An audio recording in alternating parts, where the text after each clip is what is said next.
everybody, it's Ted DiBiase, the $1 Million Man. If you want to have a priceless experience, then you'll stay tuned to Mega Powers Radio.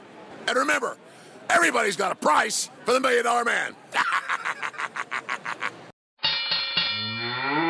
Shut up.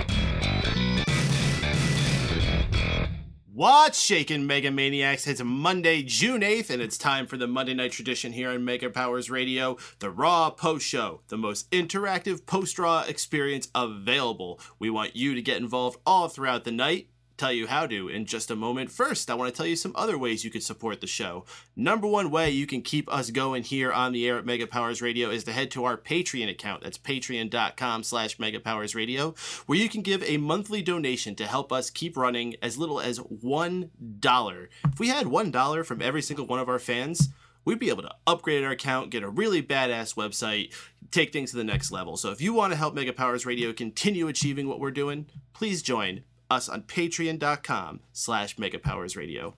Other good ways to support us: keep joining us live here every single Monday night following Raw on megapowersradio.com. You can also subscribe to us on iTunes, Stitcher Radio, YouTube, and of course find all the links to these very easily at smarkoutmoment.com. So, as I said, you can get interactive with this show at any point. We have the chat room already running nicely. Shoutouts to the folks who got here early. Creepers on the Radar, Ferris419, Silent Wind of Doom, and Wazili. We also have the phone lines are going to be opening up around 11:30, which actually isn't too far from now. We're almost went pretty late. Number to dial in to get on there is area code 760-512-7247. You can also join us via the Skype icon at the top of the broadcast page. And of course, social media as well. Twitter at Raw Post Show, Facebook, join the Mega Maniacs Facebook group. We'll be taking comments from you in all of those places throughout this broadcast. In the meantime, we're going to get started with the panelists that are here. My name is Mike Payton, station director here at Mega Powers Radio. With me tonight, we got the Every Night Delight, Drew White. And the host that could boast the most, as one might say. Sure. We also got the host of Wago Rants, Addicted to Anime, and Unanimous Decision MMA. When the hell was the last episode of either of those things, Stephen Wago?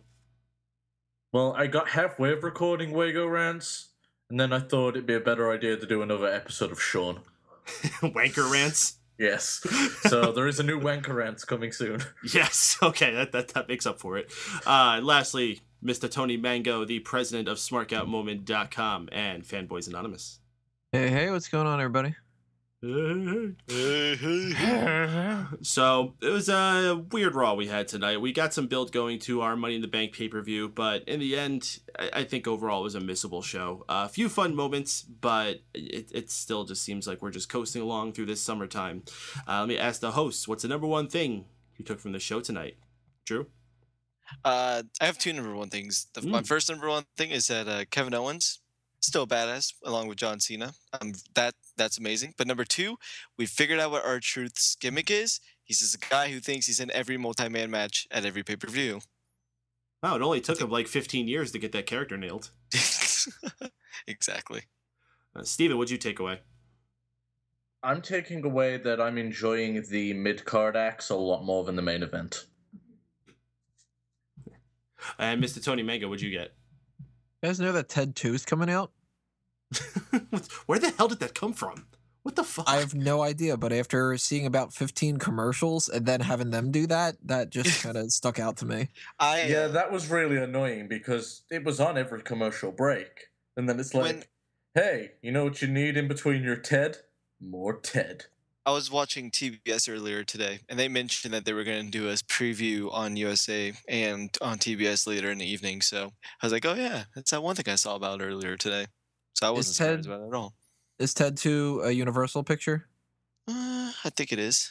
That makes sense. Ted 1 was. Okay, yeah, then that makes sense because Universal, NBC, USA, they're all tied together. I'll still take the Ted 2 commercials over the Crystal Knows Best ones. Then again, I had both of that shit tonight. What about like every Sonic commercial that they show? I think I saw like 5 of them tonight. Yeah, but they're funny. Yes, but if the New Day wants to do them as well, I'm fine with it. Yeah, but I mean the promos they do on Raw is fine, but just like seeing the guys like, yeah, look at all these blast badges I How got. about Rowan? Yeah, but with the Sonic commercials, at least they're using WWE guys and they're continuing their gimmicks through this. What does WWE get out of the Ted commercial? Nothing. They just don't get yelled at by USA. I thought they had like USA in the cup of their hands. I think that was the misconception they had. And then when they tried to get more money out of them, they realized how much their value really was. I think instead of them having USA in the cup of their hands, I think that they're cupping their balls. It's still the highest rated show on USA. So Yeah. in the end, I'm pretty sure USA is not looking to lose them. And if they do lose them, they could just go to Destination America. Sure, they'll all be happy about that. So let's dig into the Raw, starting with the opening segment. Amazingly, it was not a freaking authority segment, which is funny because I saw this joke article going around that it was like a spoiler for the opening segment of Raw, and they were saying it was going to be another boring-ass authority segment. And they're like, nope, we're going to send out John Cena first. John Cena comes out doing his usual start shtick, talking about how he's going to do the United States Open Challenge, but he's answered by Kevin Owens, who comes out and says, instead, we should do an NXT Championship Open Challenge. John Cena says he accepts. Kevin Owens says no way because they're facing on Sunday. So instead, it gets answered by Neville. Very cool. Neville, a former NXT champion in his own right. Not sure why he would want to go back. But hey, a belt's a belt. They have a pretty fun little matchup there.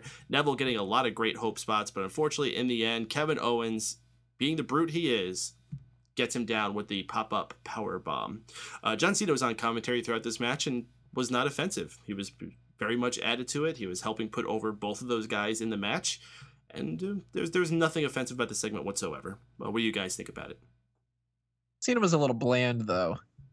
Like, his commentary really just felt like bullet points that were, like, exposition.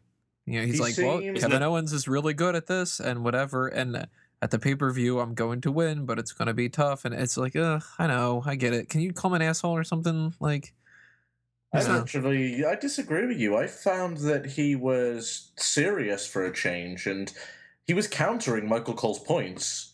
And that's why he was being so short. It was kind of like, well, Kevin Owens did A, B, and C to you. What do you think about that? Yeah, well, let's see if you can do it on fucking Sunday.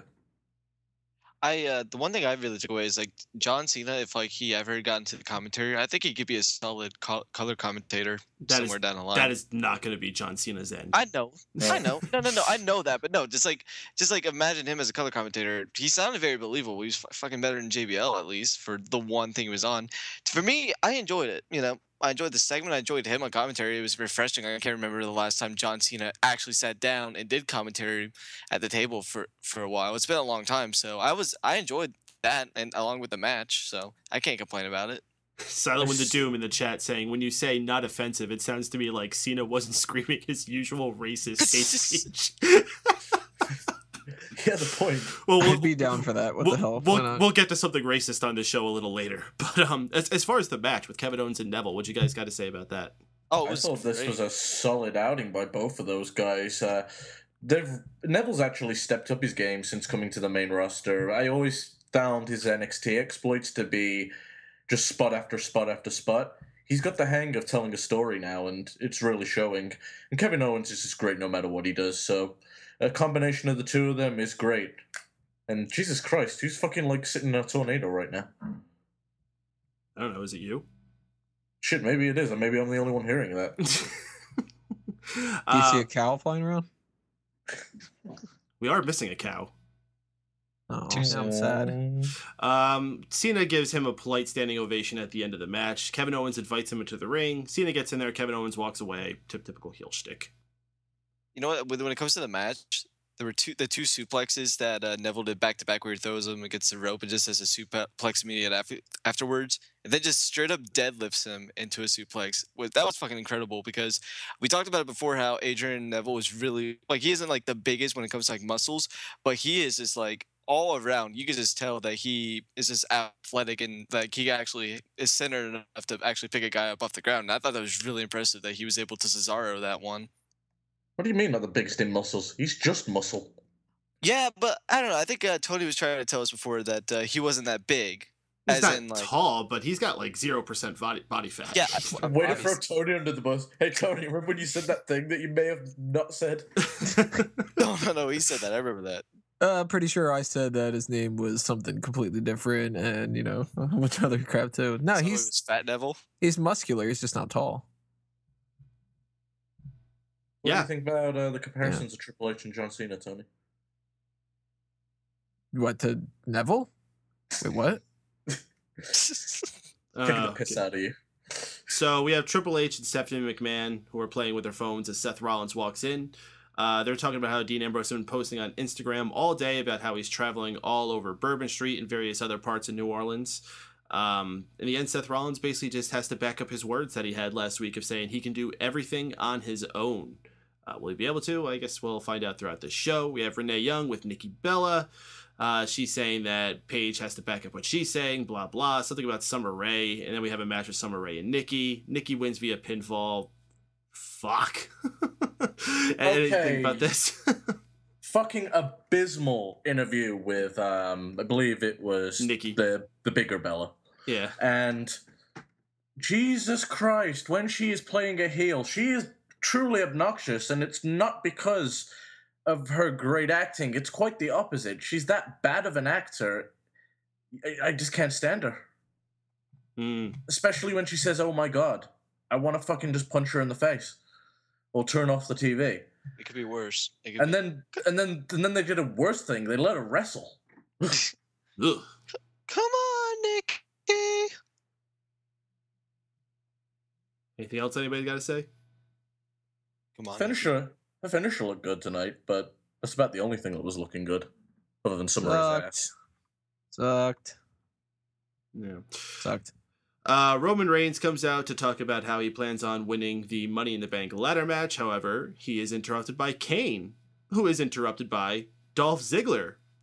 Then Kane tries to speak again, and he's interrupted by another Money in the Bank participant. Oh, wait, no, he's interrupted by R-Truth. R-Truth comes out and starts talking about how he conquered his fear of ladders at WrestleMania, but Kane cuts him off. He's like, "What are you even doing out here? You're not in the match on Sunday." R-Truth swore he was, but he's like, oh, my bad. Okay, I'll let you. Have a good night, New Orleans. That was one of the best character moments for R-Truth. It's followed up by the New Day finally coming out, and I can only suspect that when they sent the guy to the back locker rooms, they grabbed the wrong black guy for this segment. They're really continuing that, straddling the line of this. Like, they did it when they did that pin with Kofi Kingston and Xavier Woods, and no one's even saying anything about this. I'm surprised Rusev isn't attacking all of them. Remember he went through that phase where he was just attacking every black guy in WWE? That. No, he can't attack. He has that broken ankle now. So is that why he's fighting John Cena? Because John Cena used to think he was black. Finally, we settle this segment down a little bit, and Kane's trying to tell everyone that there's going to be one-on-one matches of each participant in the Money in the Bank, which, didn't we do that last week? Did I miss that? Last week was, I think, to qualify. This week was to bore us. Oh, no, they had Roman Reigns to qualify. That was right. I think all the other participants had one-on-one matches. Oh, yeah, most of those guys that lost matches, yeah, they qualified. Well, we had Sheamus versus Randy Orton. First time ever. No.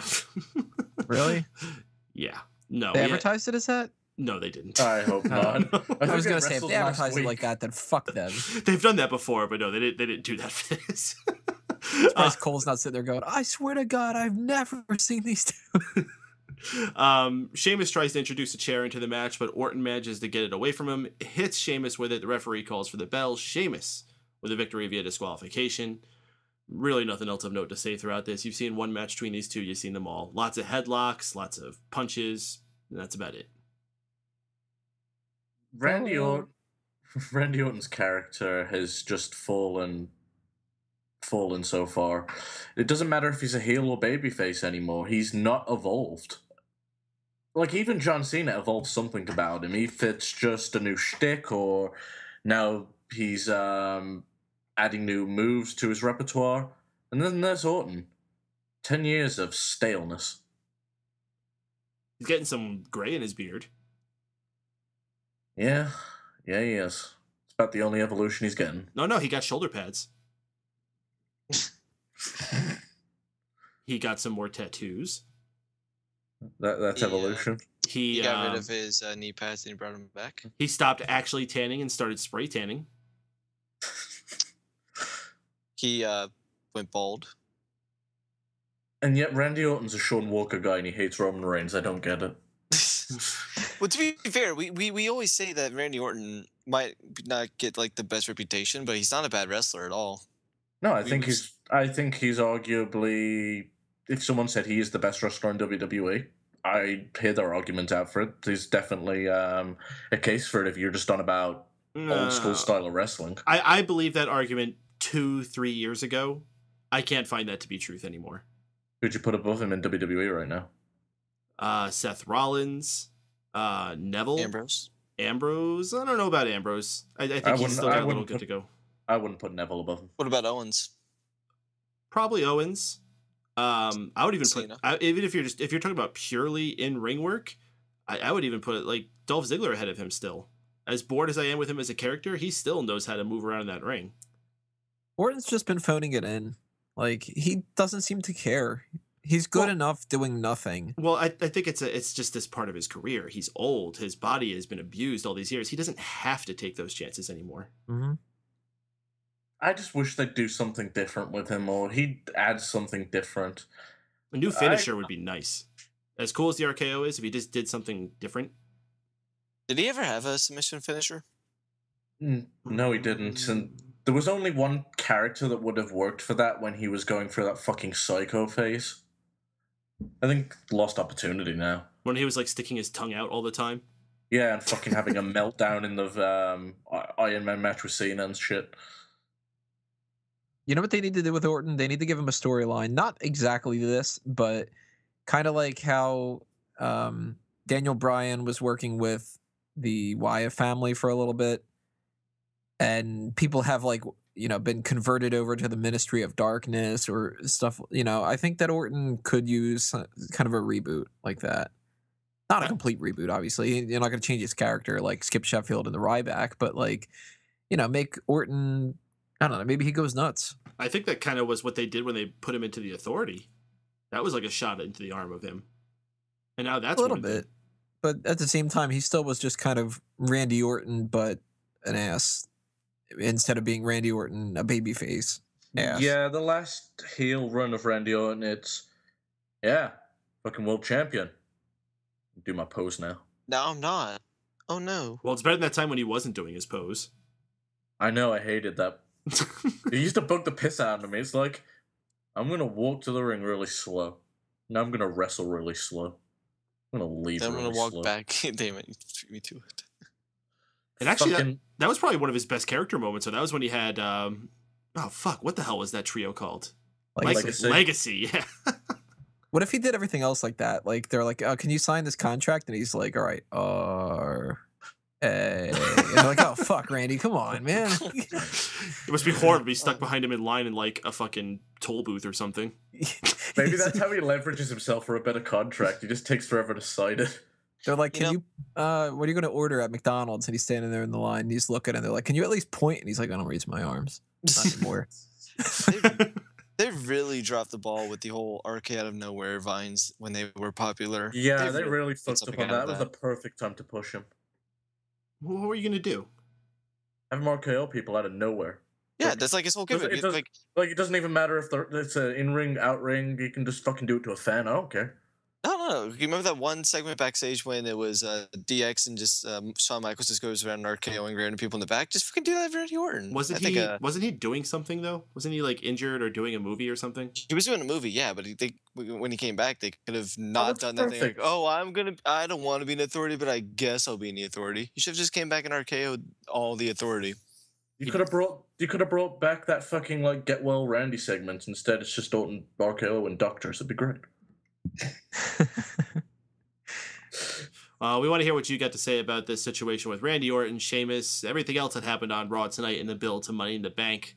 We got the phone lines are going to be opening up after I finish doing these plugs. Shout outs to all the folks in the chat room still chatting things up. I can't even follow what the hell you're talking about. Something about dick pics and whatever the hell they're talking about. Well, we were talking about Seth Rollins. Oh, wonderful. You guys have a point. That was a while So ago. did Seth. Yeah, they're talking about Chris Benoit. There's a blackface Orton. What the fuck are you guys talking about? Oh, is he going to be the new New Day member that they get confused about? He has a black face and an orange body. Yeah, that's gonna work. Jeez. We're gonna be opening up the phone lines now. We already got a few callers in queue. If you want to get yourself in soon, start dialing the number on your phone, 760-512-7247. You can also join us via Skype by pressing the Skype icon at the top of the page. First caller we're gonna be bringing on, though, they're from the 646 area code. Caller from 646. What's your name and where you calling from? Hey, it's Aisha, guys. What's up? Oh my God, it's Aisha. Good to have you back, Aisha. How you doing? Hey, I'm doing good. How are you guys? Oh, we're all doing amazing. I just got back from a vacation this weekend. I went to a music festival, time of my life. Good to be getting back to the grind, though. Back to watching Raw and chatting with all of you. I know you had some things you're up to, too. How you been doing? Yeah, I've been doing good. School's about to end next week, so just here. You're graduating? Just talk about Raw. No, I'm actually in my junior year next year. Oh, well, what are you studying? I'm actually in high school. Oh. Oh, well, what so you're studying standardized testing, right? You're studying how to be a... Yeah, well, I got to do... Go ahead. Yeah, well, I'm actually going to take sax next year, so... Sax? I got to do a lot. I'm starting... You're and I gotta try to get accepted to a college next year. You're gonna play the saxophone? Yakety sax. Oh no, sax. It's SATs. SATs. Oh, I thought you were gonna play the saxophone. Like you start playing it so you can get a scholarship for your saxophone. Anyway, what'd you think about Raw tonight? What do you think about Dean Ambrose with that saxophone? Well, I actually didn't watch the hour, an hour and a half because I was watching the U.S. versus Australia game, which was good, by the way. So I was able to catch up by the 9:30 mark. And I saw people saying the first half was all right, whatever. But I was able to catch up seeing Neville and Owens, which is pretty good. What did I can remember? Rowan there, those were there. Jamie Noble and Joe Mercury. Oh, that was an amazing main event. Yeah, that was awesome. What was Joe Mercury doing his little thing? Jamie Noble. It was good to hear him speak again. Would you like to see these guys come back for a full-time capacity, or is this just fun for one thing for you? Hey, the crowd seemed to like it. I liked it too. I wouldn't have a problem with them doing a one-time thing or doing matches or whatever. They're entertaining. They're fun to see, so I don't have a problem with them. We had a lot of arguing tonight over who thought they were going to win the Money in the Bank. Who are you picking as your favorite for that match? Like me, I see Roman Reigns winning. Like Dolph, no. Kofi, we know, no. Kane, why is he in this match? Who else is in there? Sheamus, probably, but no. Nah, Reigns is going to take this. You should have said no to everyone. Be a good gimmick. What about the main event this Sunday? It's Dean Ambrose versus Seth Rollins for the WWE Championship. Even though Seth Rollins is the champion, Dean still has the title even after the events of tonight. Who do you think's walking away with it on Sunday, though? Well, I see Rollins retaining. I don't see Dean Ambrose holding the belt because actually they want to save that for later. But probably get Reigns to get it first. But yeah, it should be a good match. They both have good chemistry. They both have good matches together, so it should be good. But I see Rollins retaining. And do you expect Roman Reigns to cash in that Money in the Bank? It could be interesting, but they're probably going to do it that early. You want like to be honest, do they think they want to win his first championship on a B-level pay-per-view? Nah, they want to save that for Mania or something, or probably a SummerSlam, but Probably not, but it could happen. You never know. Yeah, we'll have to wait until Sunday. You'll be watching Sunday, right? Yeah, I will. Of course, I will. Awesome. I can't wait for that. Another big Sunday. WWE keeps bringing us these, and they're getting more and more often. They're almost straddling the territory where they were a few years ago when they had like 15 pay-per-views in a year, and it seemed like way too much. It doesn't seem as bad now. I don't know why. I can handle it a little better now. Maybe it's I'm older, or maybe it's because they were trying to do the brand split back then. Not sure. But Aisha, any other thoughts about Raw tonight from you? Yeah, Raw was meh. Yeah, I enjoyed my, by the way, US one, so I enjoyed that game better than Raw, to be honest, but, I guess I'm looking forward to Money in Bank, and, should be good. Did you watch the big horse race this weekend? The what? The big horse race?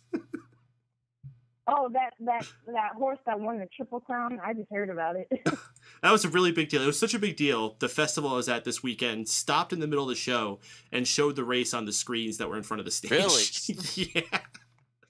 I couldn't believe it. I was like, why is this I heard on? about that. I mean, a lot of sports happened that weekend, like the game one with the Cavs and Golden State, the World Cup, the French Open, and like all that Hockey's stuff. going on.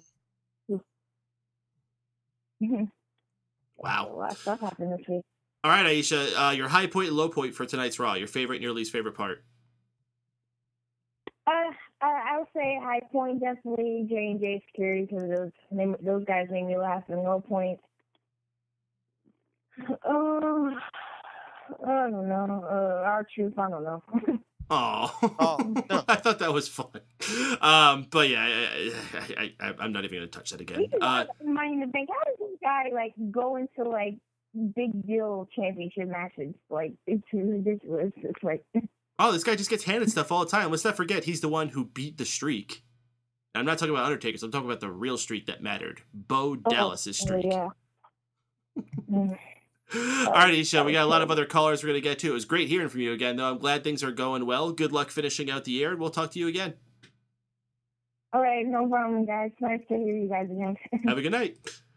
All right, we still got a few callers in queue, but if you want to get yourself in line, make sure you pick up your phone. Dial 760-512-7247 is the number to dial, and we'll get you here live on the most interactive post-Raw experience available, the Raw Post Show here on MegaPowersRadio.com.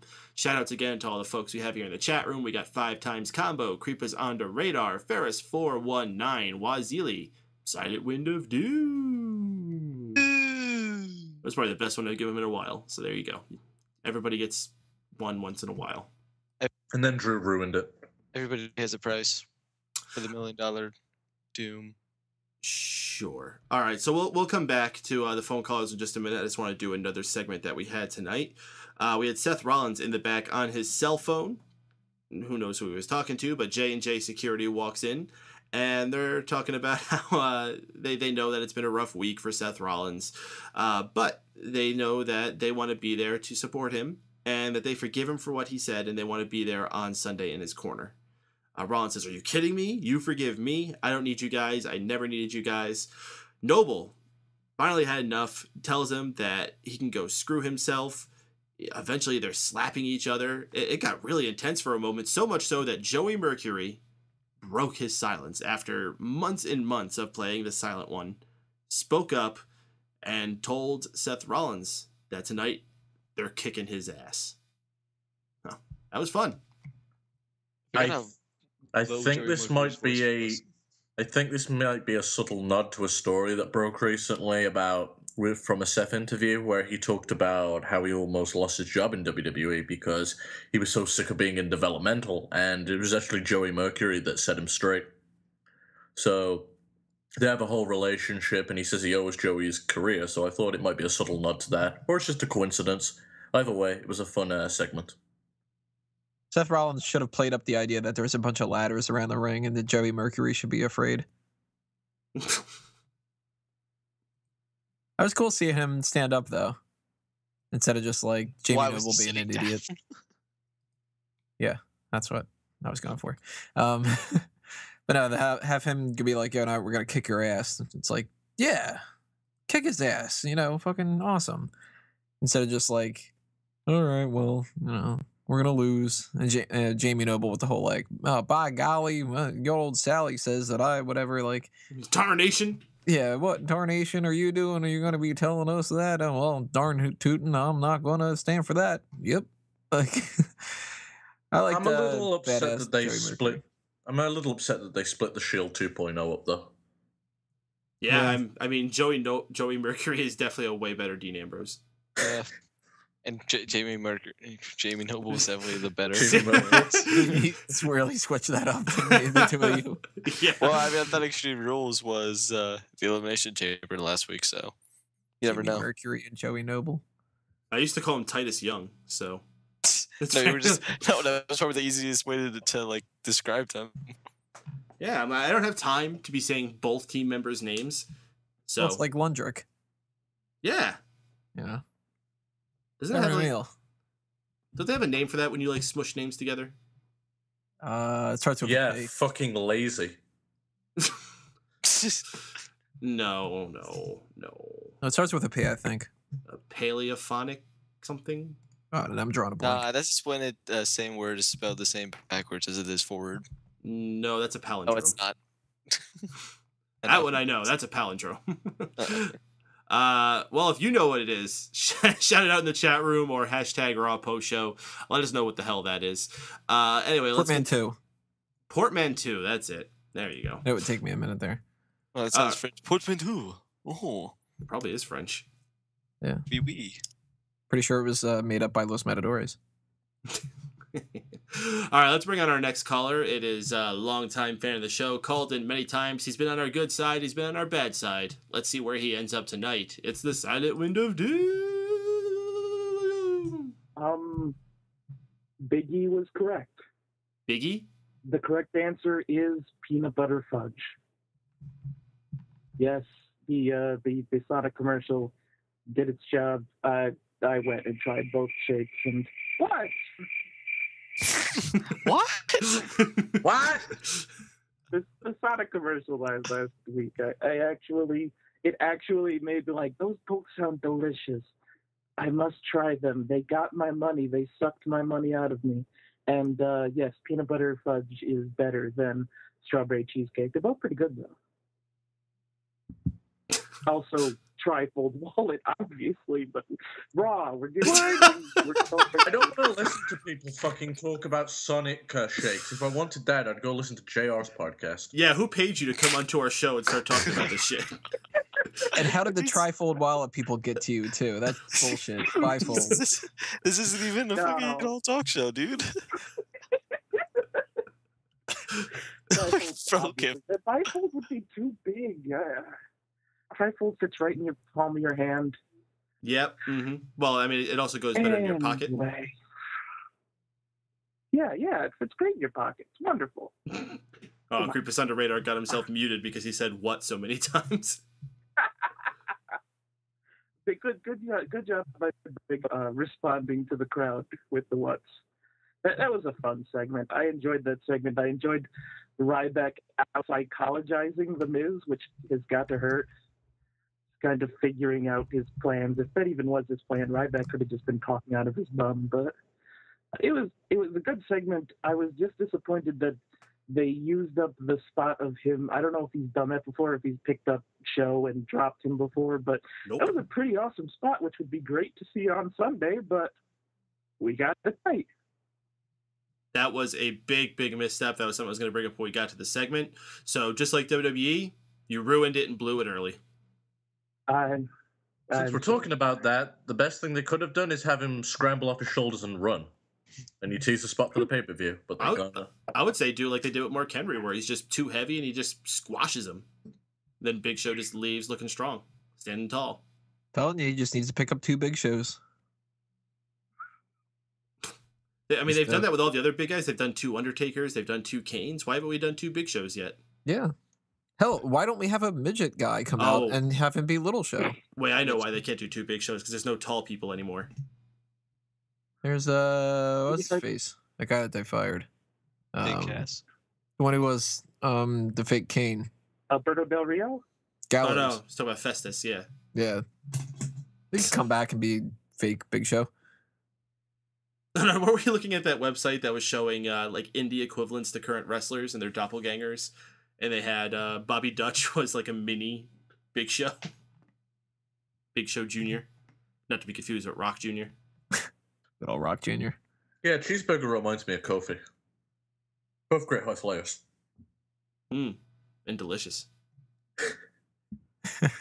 Love Jamaican food. And Jamaican drums. Steel drums. So, you selling any? So what'd you think about Raw? I had a real good time today. Of course, I fast forward. I usually do, but if I discuss Rusev and Lana, is that also going to be blowing up your spot too early? No, nobody cares about that. Okay, I don't know. I don't know if it's because he wasn't coming out dressed as some kind of superhero wrestler guy and just in a sweatsuit or what, but watching that, I was just kind of like, they're a little bit too good at that. It's a little too real. It looks like something I just see out on the street on Newburgh driving through, just this couple just screaming at each other. It's kind of uncomfortable. You do see that in Newburgh a lot. In fact, you see lots of people just screaming at each other in the streets. Usually Jamaicans. Bomba clot! Bomba clot, Crucial! Fucking hell. Call me now. I don't think they scream that in the streets.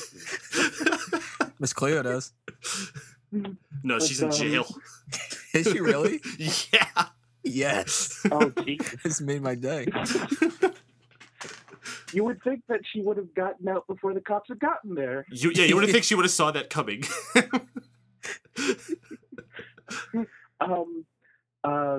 R-Truth was just cracked me the frig up. Although it was disappointing when he said he got over his fear of ladders.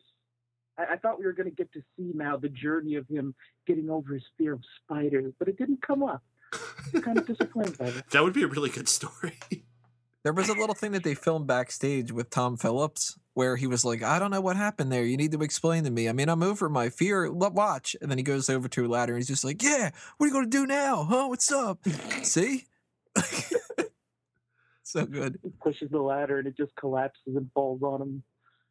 They should do that thing. I saw this YouTube video where this guy dressed up his dog in a spider costume, and that could like become R-Truth's buddy. They haven't really had an animal. Like they haven't had a real animal involved with a wrestler in quite some time.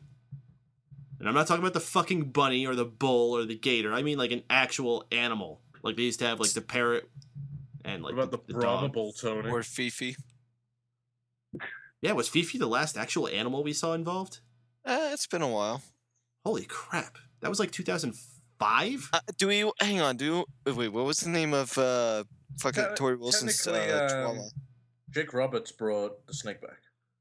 Okay, yeah, okay, we had one night of that, but I mean like consistently. Tori Wilson's chihuahua. That was like around the same time, wasn't it? Yeah, until like 2006-ish. I think that's when she left. Oh, hey, Creepers on the Radar is rejoining us. He's been unmuted. Good for him. By the way, I think AJ used to have an animal. She used to bring that dog to her all the time. I think her name was CM Punk. Ugly thing. Would have been better if you didn't stutter during it. Yeah, I pulled a Drew. Awesome. So that would it do. You got anything else to say?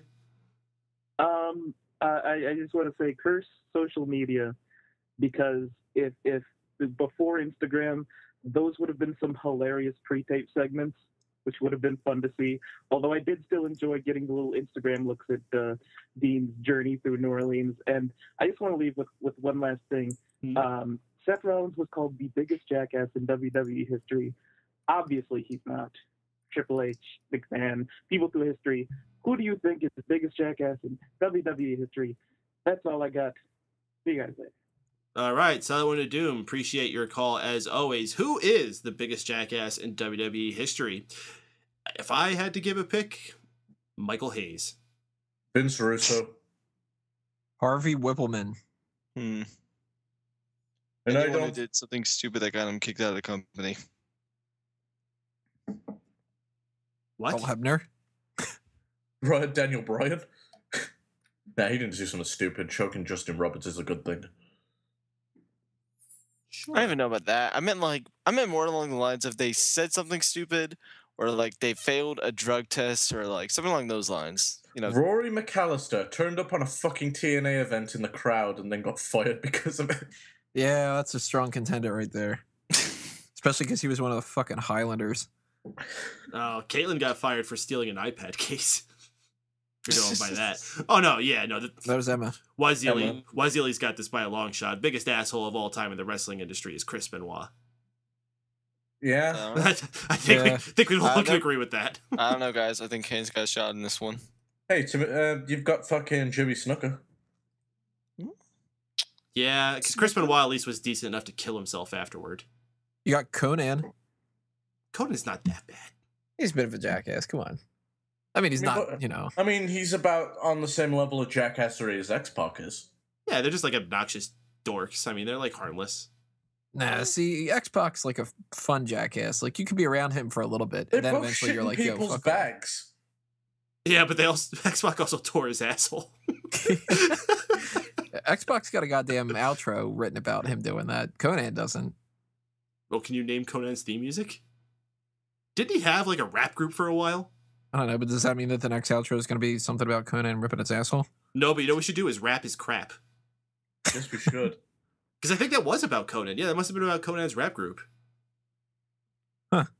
Rap his crap. You know what's depressing? Conan had a storyline. Conan had a lot of storylines. Conan was in WCW for a long fucking time.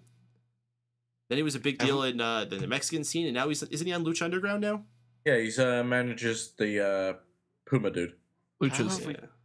Have we gone this long without mentioning Del Rio's shit stains on his white tights? I don't know. Because they never happened. Yeah, I believe it happened. Oh, maybe it'll happen with Bo Dallas. Has there ever actually been a donkey in wrestling? I was trying to think of that. Like an actual Lillian jackass. Garcia. Probably happened in like 1993 WCW. Sounds like something they would do then. Oh wait, it wasn't Chavo? Didn't he have a donkey? You mean the spirit of Eddie Guerrero? No, that was Eric Escobar.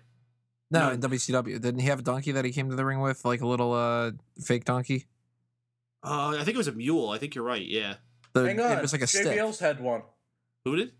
JBL, because Jillian Hall was his image consultant, and I think she fucked up and couldn't get a horse, and he ended up coming out on a mule. I think, yeah. There you go. That's the biggest jackass.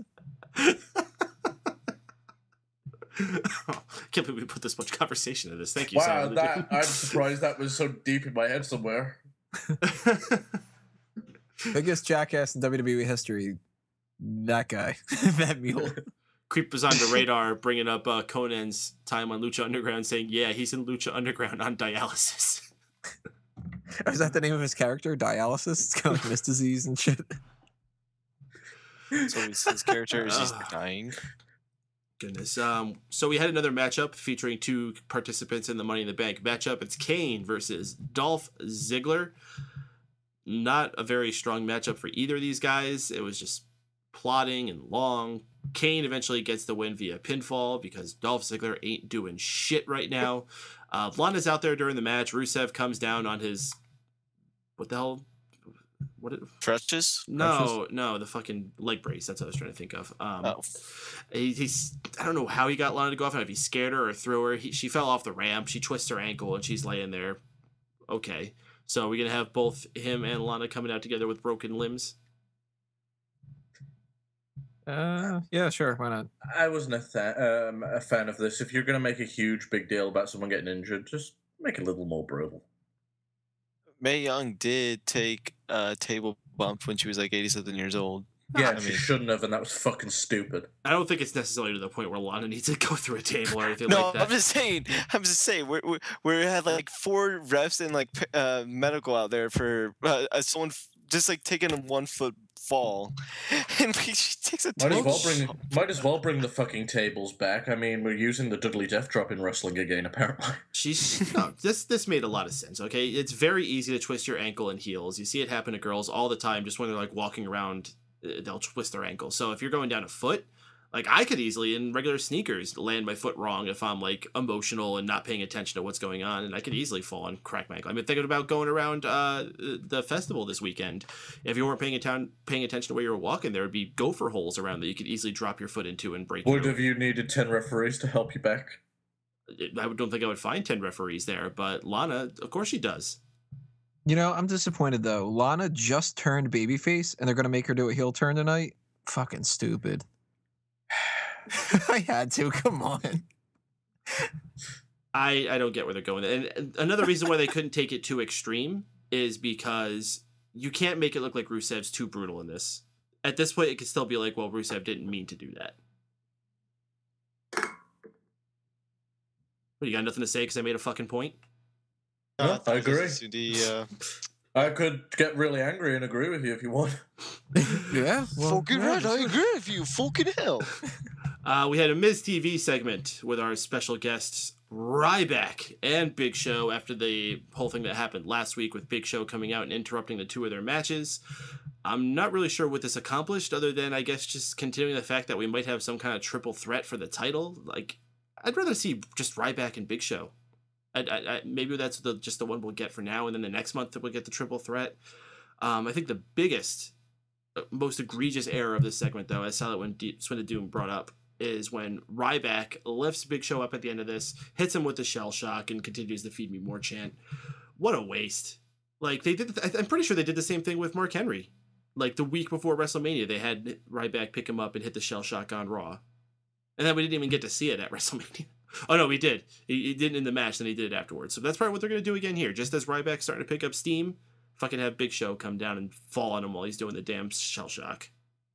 This segment did make me believe that Ryback's going to lose, and I don't want him to, because I think he's got a future, like a good future as an IC champion. I think he can have a good run with that. Both, as I mentioned earlier, the biggest thing I took away is the mid-card's pretty solid. I mean, John Cena, Kevin Owens, Ryback, Big Show, The Miz, they're doing a lot with these mid-card titles, and I'm enjoying it. I'd rather The Miz have came into the picture kind of later on in the storyline and just let Ryback and Big Show go at it, but it is what it is. I think it's more of a safety net in case Ryback and Big Show have a stinker of a match. A triple threat match might be easier for the viewers to watch. I'm kind of picturing that maybe Miz is thrown in there because they haven't done anything with him for a while. And if they do something where he's like, he's not announced for the match. They already announced that it's just Big Show and Ryback. They could change it, of course, but that's a good indicator that he probably won't be. Because usually if they want to do a triple threat, they just won't announce something ahead of time. Mm-hmm. So maybe this is one of those really kind of like half-assed ways for them to stall. Maybe Miz comes, interrupts the match, and it's like a, no contest kind of thing, and then they have a triple threat at Battleground. Because Big Show interrupted the title match that The Miz had. Mm-hmm. Miz comes out and interrupts the title match that Big Show has. Fair is fair. And then we get another triple threat. Fucking shit. Yeah, then we get a triple threat at Battleground, and then by that point, Ryback moves on to, I don't know, something else. Bray Wyatt or something like that for SummerSlam. Oh boy. It'd be fun to see that again. Well, Bray Wyatt's not doing anything. Yeah, he's not doing anything right now. It's not even showing promos. Yeah, good thing about that. But, I mean, there's a couple other people that Ryback could fight, but he's got to retain the title first. I think he'll be fine. Yeah, what the fuck is with Bray Wyatt? All right, we're gonna have him beat Ryback to get him all fixed back up after the Undertaker loss, and he's gone. Mm-hmm. It would make sense to put him in the Money in the Bank, at the very least. All right, we need to demoralize and destroy any morale that fucking Ryback has so we can win an IC championship. Fucking typical WWE booking. It's almost as if they're not thinking 1 month in advance. Now they're thinking 2 weeks in advance, remember? You're lucky if they fucking think 2 hours in advance. We had a tag match up tonight. Los Matadores making it on the show for surprising. I mean, I understood when they were going into that Elimination Chamber match, but I figured that would be the end for them. But no, they get a match up here on Raw against the newly reformed Luke Harper and Erick Rowan. Harper and Rowan kicking a lot of ass throughout this and finishing the match with a new finisher for the team, the 3D. I think they actually had a name for it too. Is it the Will, or remember what it was? That sounds a lot better because I've already said the Wave. The Way. That's what it's, the Way. Wait, like they'll show you the way. That's kind of cool. I like it. Yeah. And then Harper grabs a mic, says tick tick tock tick tock. It's time to pay for your sins. Judgment Day is coming. And Rowan says something about being afraid because you should be. I was almost expecting him to say run. But that's cool. Happy for them. And at least they're getting TV time as opposed to before Elimination Chamber where they were just kind of like forgotten about. This is the first time I've ever heard Luke Harper or Erick Rowan speak. So I was actually... You haven't been paying attention. Yeah, Luke Harper did a lot of speaking. Remember he was doing the thing with the eyes? Oh, yeah. Yeah. That was a while ago, though, wasn't it? That was like back in December-ish. Maybe 2 Still months. happened. It's the first time I've heard Erick Rowan speak, at least. Maybe. He's No. He did go back. He was backstage saying those one-liners. Remember that? Yeah. Taking off the stupid mask and then saying something. He Yeah. spoke a lot as a babyface. Yeah, it's fucking weird now. So, you have heard them speak, so continue. Oh, yeah, my bad. So anyways, I haven't heard them speak in a while. There we go. You should have let me finish before you interrupted me. Okay. Kudos. But anyways, I don't know. I really enjoyed this segment. I'm a little disappointed they did this with them. They could have done this with the Ascension when they debuted. Like, they could have done promo along the same lines. But, oh well. I like these two. They had good matches back in 2014. Hey, no complaints here. I skipped the match because I was like, well, fucking Los Matadores has no chance. And by the time I came back to paying attention to the TV, I could see that they were talking, and I couldn't really understand what they were saying because I missed the entire thing. But what stood out to me was Byron Saxton. He said when they were coming to the ring, something about, well, it looks like the impending apocalypse is coming. And I was just like, damn, that would be a sweet tag team name. Or like a finisher. I used to play bass for Impending Apocalypse. Damn right, dude. Fucking heavy metal. I don't know. I'm thinking something like the Ring Kings would suit them a lot better. I fucking love the duo, and I love the fact that they're rocking the 3D. It's a great move. Someone should use it. And no one's watching the fucking Dudley Boys. So, yeah. Yeah, no, you know who could use the 3D? Bubba Ray and R-Truth. Maybe that's why R-Truth and him teamed up. He thought he was Devon. Oh, my bad. I'm not Devon. Sorry. Continue, New Orleans. We got Big E coming out representing the New Day to face off against Titus O'Neil. Just a big man matchup. Lots of throwing each other around, bumping into each other. Eventually, New Day gets involved, allowing Big E to get the pinfall. Yeah. Kofi Kingston finds out that he has a match next as well against Roman Reigns. Both of these guys participants in the Money in the Bank matchup as well. Roman Reigns getting the victory with a Superman punch as Kofi Kingston's coming off of the top rope, also involving some distraction with the rest of the New Day. Expected. Roman Reigns grabs a chair, places it next to ringside. For who else but Dean Ambrose, finally making his way into the arena. Anything you have to say about this matchup first, Kofi and Roman? Very happy with the finish. I like the fact that he beat him with the Superman punch. In fact, I think he should do it more often. If you can build that as a legitimate alternative finisher, then it's a fucking great false finish for main event matches. Yeah, what he said. Really? You guys got nothing to say? This is a New Day, everyone's favorite fucking tag team right now, and Roman Reigns, one of the biggest guys in the company. You got nothing to say about this match? I had something to say. Well, what do you have to say? What do I have to say? I already said my piece. Oh. Don't you hate it when someone says everything you wanted to say before you said it? Fuck off. You was not going to say anything about that. All right. Well. To be fair, okay. To be fair, my recording cut off, so I didn't get to see anything after like halfway through the match. No, that was a good time to tell us that. Yeah, well, I'm fucking sorry it happened. And then afterwards, it's like, oh, shit. Well, I guess to be fair, New Day rocks. Yeah, exactly. I mean, New Day sucks. Not about the Kofi match, but about the Big E one. I did like when they cut back from a commercial and it looked like Big E was just chewing the air. Anybody else notice that? He was just like chomping something. He's always doing weird stuff with his cheeks. Yeah. He's a weird looking individual. I can never buy him as a tough guy heel. When he was doing all that bodyguard shit, I'm just looking at him going, you goofy motherfucker. Like, even if you shaved his head and make him grow out a beard, I still don't think that'd work for him. It was a similar problem with Brodus Clay. Yeah. When he first debuted as the bodyguard, I just assumed he was a bigger version of Carlton from Fresh Prince of Bel-Air, and that's all I could think of.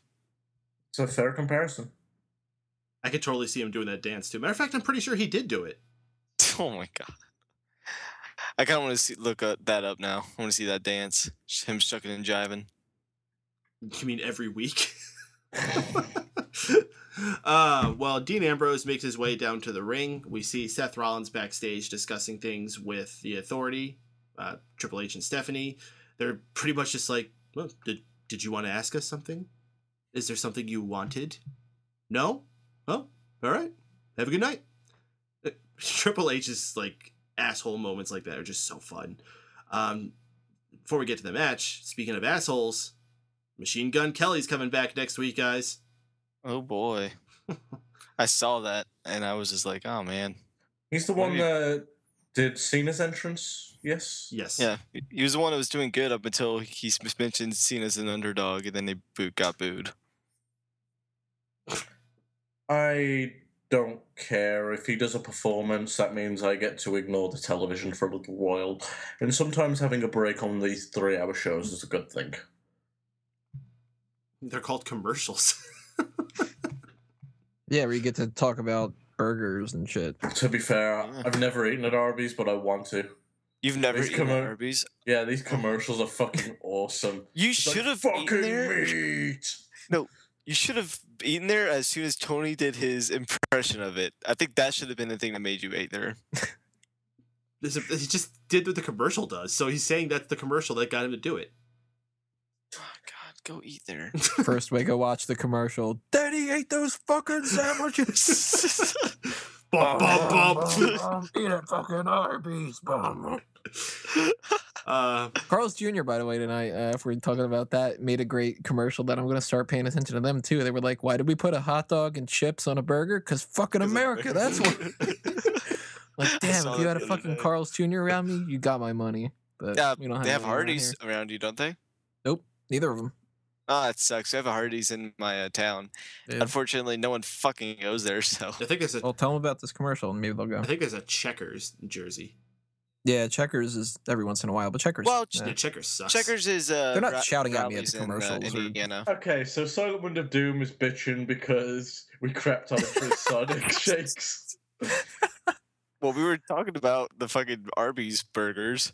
I wish we were talking about something cool. America. When Sonic starts yelling at me, then I'll pay more attention.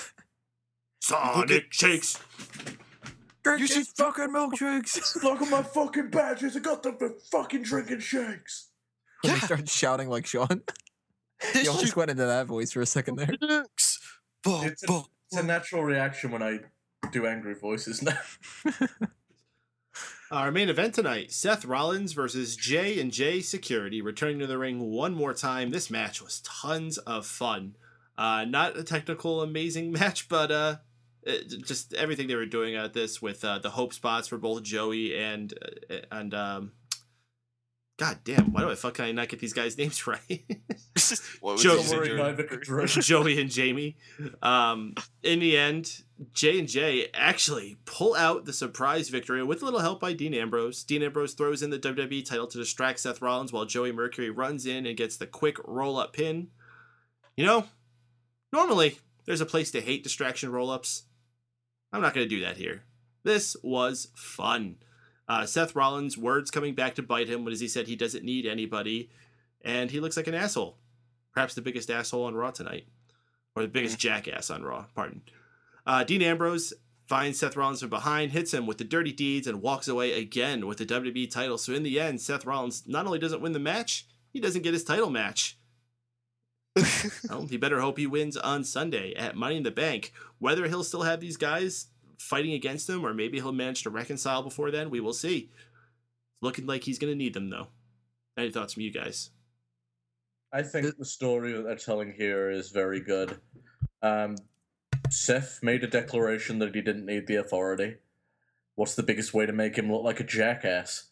Have the two stooges get a win over him and make him look like an absolute fool before going into the pay-per-view. And then when he pulls out this victory out of nowhere, through some new devious ways or a legitimate win, he gets the last laugh, and it's perfect. I think the only negative side is maybe Seth looks a bit weak, so Dean in turn is going to look a little weak losing to him, but it's not that big of a deal. It's also a ladder match, so you could find some way to like get him tied to a ladder or something, and he can't get up. Yeah, you can't bullshit it. It's not like he's going to get a pinfall over him, so... Maybe they'll just put the announcer's table on him so he can't get up. Weighs like 6,000 pounds, so. Hey. All right, then. All the rungs of the ladder are going to explode. You made a point, though, about the distraction roll-up. This is when you do it, and it makes sense. You don't do it for main event people, that should be able to kick each other's asses. You do it with the Stooges winning, because they shouldn't be able to pin Seth Rollins on their own. And if you want to have them win, make them win that way. Regular matches don't. So I was totally down for this. I thought that this was a fun little part. I don't know. It was a little bit weird, though, seeing them come out with Kane's music. And then when they won, it was like, you've got Noble and Mercury celebrating, and it's fucking like, it doesn't suit them at all. But I guess they didn't want to play the old Jamie Noble theme and stuff. They should have just played Eminem's theme. How come they never made a J&J Security song? They could have made like a Law and Order type theme for them. Oh, you know what would have been awesome? Their Titantron would have been so lame, but it would have been that good type of lame. Boom, boom, here comes J&J. Security.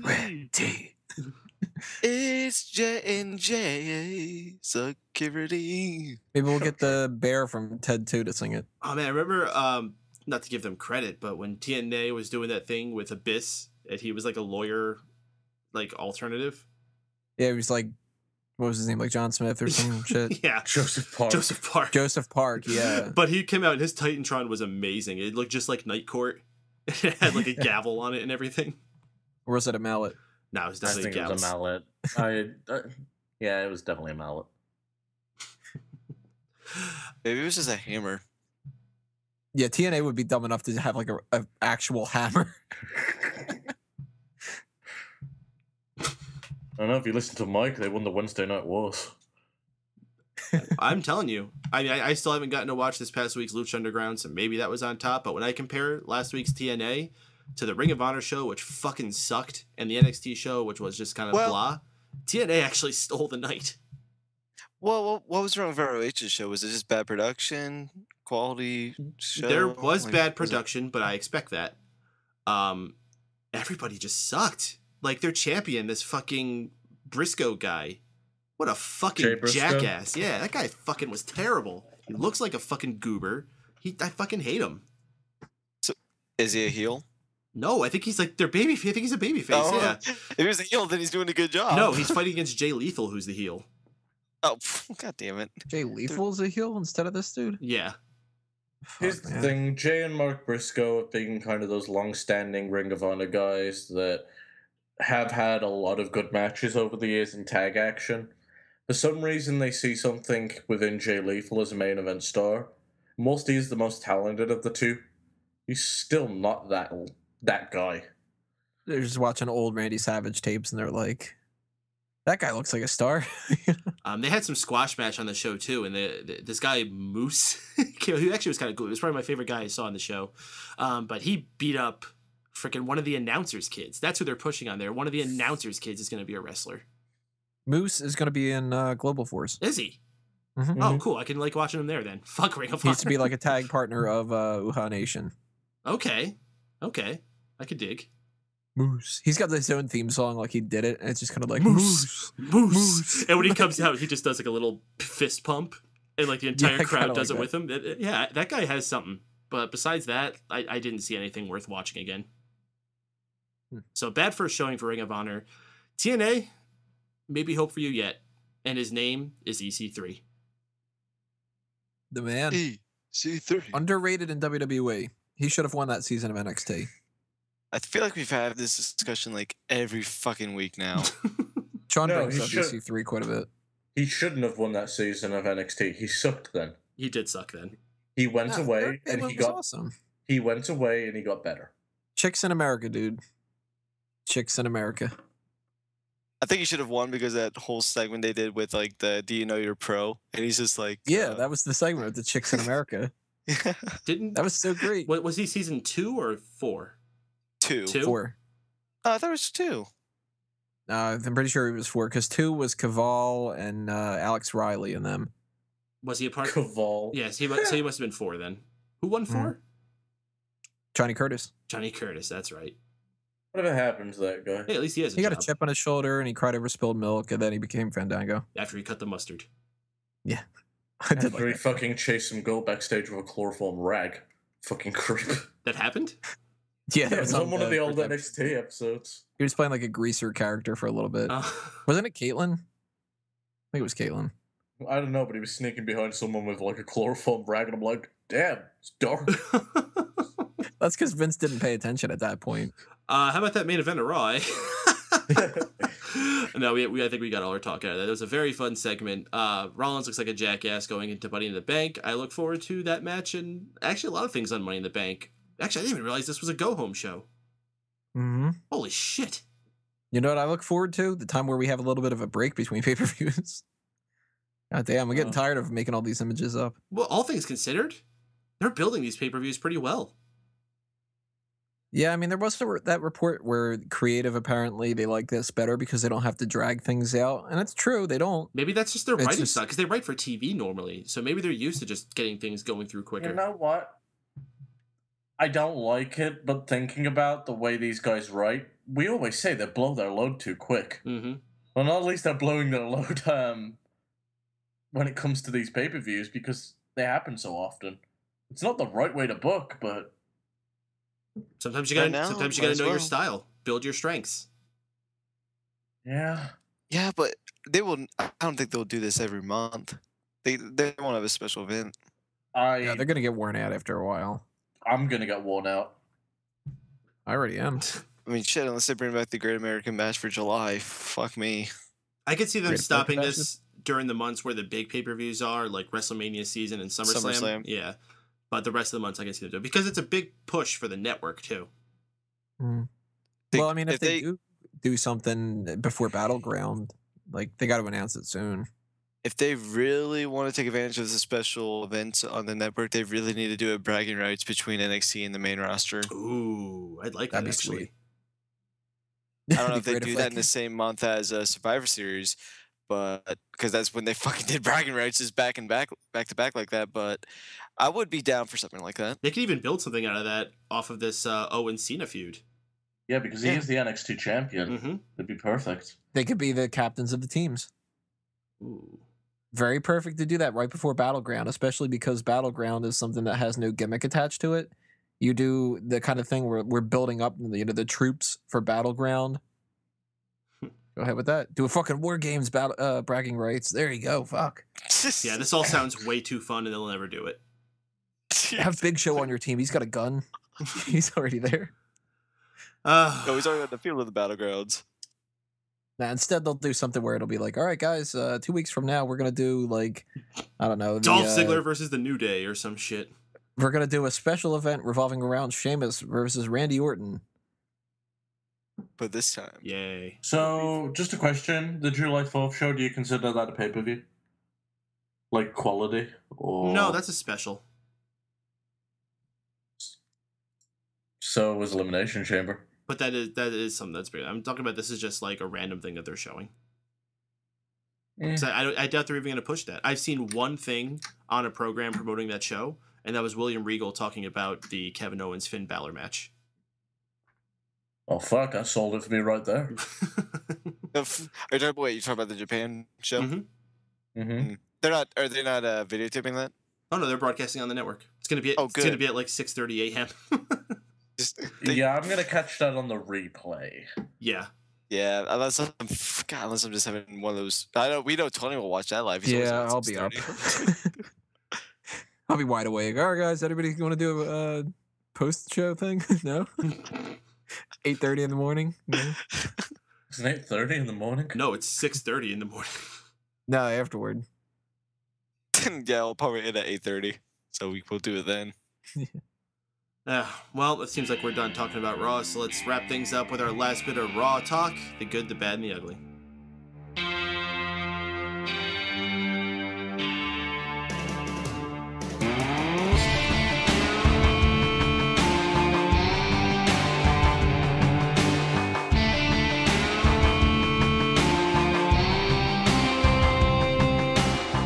Yes, it's the good, the bad, and the ugly, where we discuss our favorite part of the show, our least favorite part of the show, and the most avoidable, ugly, terrible part of the show. We invite you in the chat room to give your good, bad, and ugly. I'll read that off at the end, but first, let's see what the hosts say. Wego, what do you got? All right, for my good, I'm going to give it to the Kevin Owens and Neville matchup. Great outing. That's how you start the show. You start it strong with some great wrestling. I wish they would have cut the promo work a bit short, but either way, solid segment. As far as the bad goes, it's going to go to the Brie Bella and, what was the blonde woman's name again? Summer Rae. Fuck, that shows you how much I give a shit about that. The ugly actually goes to a promo prior. A promo prior? Her promo prior. Oh, okay. I see. Okay, yeah. All right, Tony, you're good, bad, and ugly. Good's going to go to R-Truth, coming in there, making me laugh. Not really accomplishing all that much, but that was something that broke it up, and it made me like the segment a whole lot more. You're not even in the match. It was like, yeah, he isn't. And how great to capitalize off that character that he unfortunately ended up doing before, when it was like, Green Bay, what's up? Boo. Like, now you're going to just have him come out and be like, oh, I'm not in this match? All right, shit. The best part about it was Ziggler and Reigns laughing in the ring, because it kind of felt like it was like it wasn't supposed to happen. Mm-hmm. Clearly it was, but I like that a lot. The bad is going to go to Byron Saxton on commentary. In particular, one thing that stood out to me, when they're giving their little quick insert advertisements, and it's like, Raw tonight is brought to you by Just for Men, Just for Men. If you have your graying hair and you want to spend some money, then buy this shit and whatever. Byron Saxton has like nothing afterward. He goes, and brought to you by Little Caesars. And it's like he's just watching just like 9, 8, 7, 6, 5, 4, 3, 2. Okay, now back to Raw. Like, it just was awkward as hell. And Byron Saxton is just not that good. He's fine for doing backstage interviews and stuff, but he's not a commentator at all. And he really is not a commentator for Raw. I thought Michael Cole was the one that counts down during Raw. Isn't Byron Saxton the same guy they sent out there the night after WrestleMania when everything went to shit? Yep. Yeah, and he stunk the fucking joint out. Mm. They've been on his case lately, though, I think. I think that they know that he, kind of sucks. Because I was watching one NXT episode. I don't remember if it was last week's or the week before or something, but Corey Graves was just kind of like, yeah, it's obvious that you guys never fucking wrestled and that you guys suck balls or whatever. And Byron Saxton just looks at the camera like, the hell did I do? What? This really must show that they must not, at least management mustn't watch SmackDown, because he's been on there for a while now, and they didn't realize he sucked then. So, and they still sent him back. They probably know he sucks. That's why he's on SmackDown, so that they can edit it and have him do voiceovers to fix any lines he sucked on. I think the entire reason, and it sounds horrible, that he's on there is because they like to have a black guy on there. It's like the same reason they want to bring Renee into that role. It's good PR. Well, my ugly is going to be the same as Wago's. That's going to be the generic, horrible promos that the Divas cut tonight. Paige doing her whole thing about, you got to change your environment, and if you don't like people, then it's a shame. And Nikki just kind of being like, I guess I'm a bitch again, so fuck you. I got a nice body. That's all you need. Not a fan of that whatsoever. Just terrible. I didn't even watch the match, so I can't even comment on the Summer Rae match, but I'm sure it was just as bad, if not worse, and that's really a shame considering how much better the NXT people are, both on promos and in the ring. All right, take a few out of the chat room here. Silent One of Doom says, good, R-Truth doesn't know the card for Money in the Bank. Bad, concern over Lana falling and tripping and sitting on her ankles while pretending to be hurt. Ugly, wasting the Ryback and Big Show spot. Happy Pope, our good friend Sean Walker, says the good, Neville versus Owens. The bad, Neville's ears. And ugly, the kid from last week still has cancer. All right, then. That's fucking dark. For me, the good I'm going to give to our main event, J&J Security against Seth Rollins. That was a very, very fun match. My bad, I am going to give Randy Orton and Sheamus. Just tuning out of this match so goddamn much. I've seen it 500 times. I'm sure there's someone out there who was seeing this match for the first time. Chances are it wasn't you. And my ugly I'm going to give to Everything with the Divas tonight. It's been a while because I've really been trying to be positive with them and trying to see the light, but there's nothing good with this. It was all dark. Hopefully they can improve on that next week. And, well, that's going to be it. Let's head into the plugs. Wago, your plugs? All right. If you want to go over to StephenWago.com, that will take you to my SoundCloud where you can find the newest episodes of Wago Rants, including all my social media links. So check that out, StephenWago.com. All right. Drew, anything to shout out there? Well, since Sean was too fucking lazy to get on, check out his shit because he could chat, but he can't use. Oh wait, no, he doesn't have a laptop. Never mind. You don't get a shout out. All right, now. Shut up, Drew. Tony, do your shit. I'm not gonna plug Sean's stuff. SmartOutMoment.com for the wrestling side of things like that. Make sure you check out Smack Talk this week, where we'll be doing our predictions for the pay-per-view. Next week, when the pay-per-view happens, we'll be doing live coverage, so make sure you go there. Check out the Outside Interference articles that come up later on this week as well. Go to fanboysanonymous.com to check out the geek culture side of things, and if we end up doing an all-talk show, maybe, I don't know, then go to All Talk Show and all the different avenues that you can find there. If you find us on Facebook, you will find links to everything else. All right, folks, if you enjoy this show, please support us in many numbers of ways. Top way to do that is by heading over to patreon.com/megapowersradio and doing a monthly donation to us for as little as $1 to help us grow and get new things such as equipment, websites, everything to help us get into the next level. If you can't afford the spare change, though, you can keep supporting us by joining us live every single week following Raw here on megapowersradio.com, and check out all the other awesome program on megapowersradio.com, including our new show, the Next Gen Podcast, where just like this for Raw, we're going to run down what we thought about each week's NXT program. We've had a lot of requests for us to talk about NXT for quite a while now, and we will pick up a spot here and there. We'll talk about the pay-per-views or any big news.